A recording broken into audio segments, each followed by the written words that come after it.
আজকে সবথেকে কষ্ট পাচ্ছে আমাদের দেশের মানুষ, মুষ্টিমেয় লোক, তারা খুব ভালোই আছে, কিন্তু এখন 6 কোটির উপর মানুষ আবার দরিদ্র হয়ে গেছে, যেখানে 5 কোটি মানুষকে আমি নিম্নবিত্ত থেকে মধ্যবিত্ত তুলে এনেছিলাম। তো দরিদ্র না থাকলে ইউনুসের সুদের ব্যবসা হবে না, এটা হলো বাস্তব কথা। কাজে আপনাদের সবাইকে আমি আহ্বান করব, এখানে কোনো গ্রুপিং না, সবাইকে এক হয়ে কাজ করতে হবে। আজকে আপনাদের এখানে অনেক নেতাকর্মী কারাগারে, সেই সাবেক এমপি গোলাপ সহ আওয়ামী লীগের তৃণমূল পর্যায় পর্যন্ত নেতারা আজকে জেল খেটেছেন, তাদের কারাগারে রেখে গেছে। ছাত্রলীগের না হলেও প্রায় 25,000-এর মতো নেতা কর্মীকে বন্দি করে তাদের উপর মানবেতর অত্যাচার করছে, তাদেরকে সেলে রাখা হচ্ছে, খেতে দেওয়া হচ্ছে না, বিভিন্নভাবে এমনকি সুপেয় পানি সেটাও দেয় না, তাদের উপর অকথ্য অত্যাচার চলছে। আওয়ামী লীগের নেতাকর্মীর উপর অত্যাচার, অসুস্থ, তাদের চিকিৎসা পর্যন্ত করতে দেয় না। এই অবস্থা থেকে একমাত্র পরিত্রাণের উপায় হলো দলকে সুসংগঠিত করে জনগণকে সাথে নিয়ে প্রতিরোধ গড়ে তোলা। কাজে এখন সময় এসে গেছে। জয় বাংলা স্লোগান দিয়েছে বলে শিশুদের উপরে নির্যাতন করে এক ওসি, সেই বড় লেখায় সেখানে যেই অমনি শিশুদের নির্যাতন করে, এই ওসির নামটা চিনে রাখেন।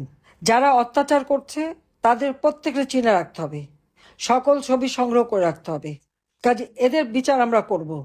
আজকে বাংলাদেশের জনগণের ভোটের অধিকার ছিনিয়ে নিয়েছে, নির্বাচন নামে একটা প্রহসন করতে যাচ্ছে। এটা কিসের নির্বাচন হবে, যেখানে আওয়ামী লীগের প্রায় 50%ই তো আমাদের ভোট।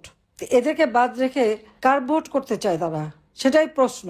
আওয়ামী লীগ জনগণের ভোটেই বারবার নির্বাচিত হয়েছে, প্রতিষ্ঠা লগ্ন থেকে 13 বার নির্বাচন করেছে, 9 বার নির্বাচিত হয়ে সরকার গঠন করেছে আওয়ামী লীগ।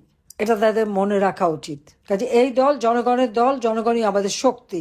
আমি তাই সবাইকে আহ্বান করব, ঐক্যবদ্ধ হন এবং দেশের মানুষের ভাগ্য পরিবর্তনের জন্য কাজ করতে হবে। এই ইউনূসের মতো ফ্যাসিস্ট, দুর্নীতিবাজ, জঙ্গি ইউনূসকে ক্ষমতার থেকে হটিয়ে যুদ্ধাপরাধীদের এই লম্পঝম্প থেকে দেশকে মুক্ত করে বাংলাদেশের স্বাধীনতার চেতনা এবং স্বাধীনতার সুফল জনগণের ঘরে ঘরে পৌঁছাতে হবে। তার জন্য সকলকে ঐক্যবদ্ধ হয়ে যার যা আছে সেটা নিয়ে নামতে হবে।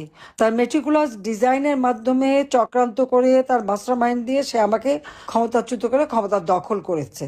দখল করা ক্ষমতার কোনো গৌরব থাকে বলে আমি জানি না।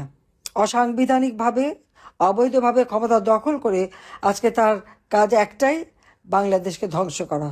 যে বাংলাদেশকে 2008-এ নির্বাচিত হয়ে 2009-এ সরকার গঠন করে 2024 সালের 5 আগস্ট পর্যন্ত ক্ষমতায় থেকে এই দেশটাকে উন্নয়নশীল দেশের মর্যাদায় উন্নীত করেছিলাম।